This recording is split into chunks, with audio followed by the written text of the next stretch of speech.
Армысыз YouTube көрермен, сіздермен денсаулық байлық арнасы. Бүгін сіздердің назарларыңызға селен минералы жайлы ұсынбақшымын.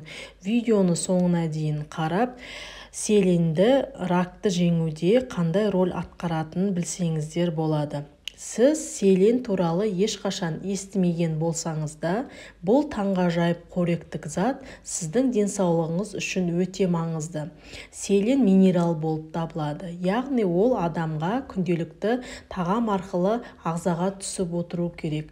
Ол ең аз мөлшерде ғана қажет, бірақ сіздің денеңіздегі маңызды процестерде, соның ішінде метаболизм мен қалқанша безінің жұмысын атқаруда маңызды рөл көрсетеді.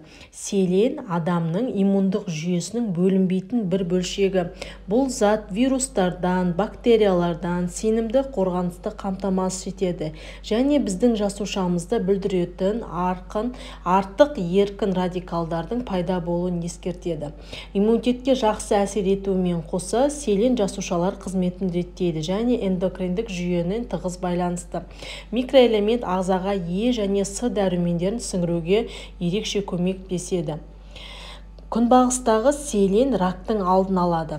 Дүние жүзіндегі бірқатар медициналық орталықтар селенге бай күнбағыстың денсаулыққа пайдасын растайды. Ғылыми зерттеулер селен мен рак арасындағы мықты байланыс бар екенін көрсетеді. Шамамен 50 грамм күнбағыс дәні күнделікті селен мұқтажының 30%-ын қамтайды. Селен зиян көрген жасушаларда ДНК-ны жөндейді. Рак жасушаларының көбеюінің алдын алады. Денені қалыптан тыс жасушалардан құтылуына көмектеседі. 50 грамм күнбағыс дәні күнделікті Е дәруменінің 90%-ын қамтайды. Е дәрумені қан тамыр, жүрек аурулары үшін де пайдалы.